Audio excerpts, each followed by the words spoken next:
Greetings once again, my champions all over the world, those that are praying and believing God for the freedom of the Zimbabwean nation. We continue to gather and give you updates, and of course, continue to intercede for the nation of Zimbabwe, knowing that the Lord our God is watching over the nation.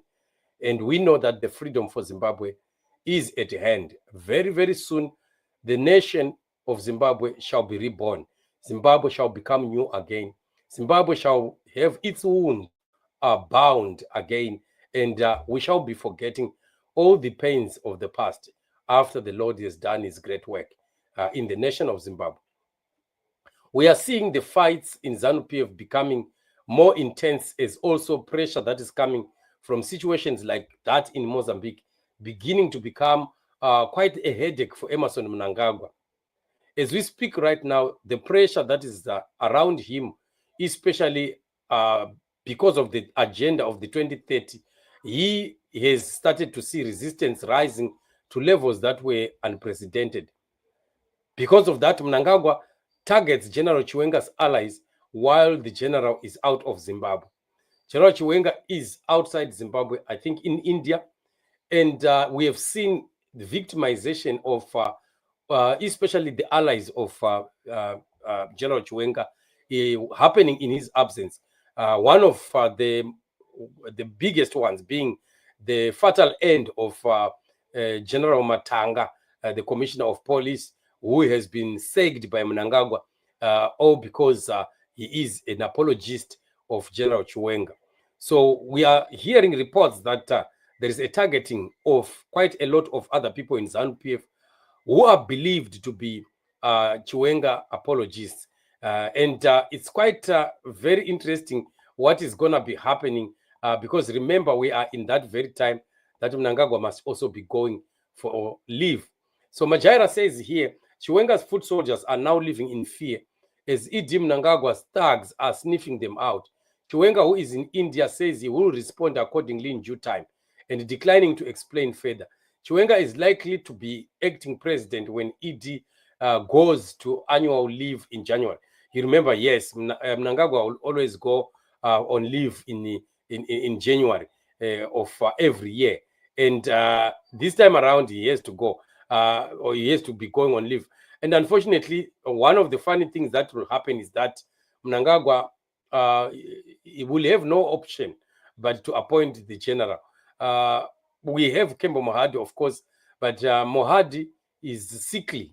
Right now, as we speak, he's a sick man, and he has been sent out of the country, actually, to receive medical attention, which means the possibility of him, getting back to his feet so quickly and being able to stand in the place of Mnangagwa in January when Mnangagwa goes on leave is quite scarce. It's quite next to not possible, right? So if that happens, it means Mnangagwa will be left with no choice but to appoint General Chiwenga as the acting president. So what we don't know now is whether Mnangagwa is able to forego the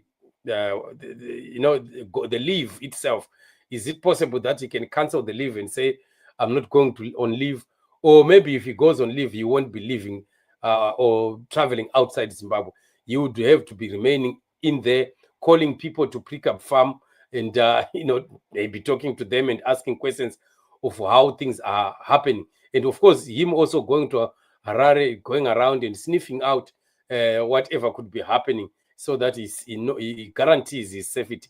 So this is one of, the most interesting things that we continue to see happening right inside Zanu PF. But Mnangagwa's days really are numbered because the threat to his life is not only centered on maybe his relationship with the General Chiwenga. It also has to do a lot with the external forces. What we see happening in Mozambique being one of the great blows that could blow Mnangagwa out, and he might really not be able to foresee the events that could be very destructive to him coming from Mozambique, because the situation in Mozambique is a situation that Mnangagwa cannot control. He can only sympathize, he can only give advice from far, but there is nothing that he can really physically do to help Frelimo at this juncture. Frelimo can't be helped at this moment because this is an internal issue. Because when it happened in Zimbabwe, they called it an internal issue when we were fighting against Mnangagwa. When Mnangagwa stole the elections, they said it was an internal matter and you don't interfere in sovereign nations and blah, blah, and blah, blah. So this must be the stance again today in Mozambique. It's a sovereign country. It's solving its internal squabbles and internal matters. Let them solve them without anyone, wanting to go in there and put their hand inside in whatever is happening. So it's interesting what we are looking at right now, especially now that if General Chiwenga becomes president, what is really going to be happening? Is Mnangagwa going to be able to survive it? You see, this is why we have been saying that the year 2025 is a tricky year for Emmerson Mnangagwa. Very, very tricky year for him. Because beginning with the beginning of the year, after the victimization of General Chiwenga and, of course, those people that support him, it's likely that his presidency this time around, during the leave of Mnangagwa, is going to be the only platform maybe left for him to take an action that could, consolidate him and protect him and guarantee his safety. Failure of which that could be his last option, because when Mnangagwa comes back, nobody knows exactly what are the next steps that is going to be taken, because already it's just a matter of days. But Mnangagwa is known that when he comes, he might now want to start to push the issue of the referendum.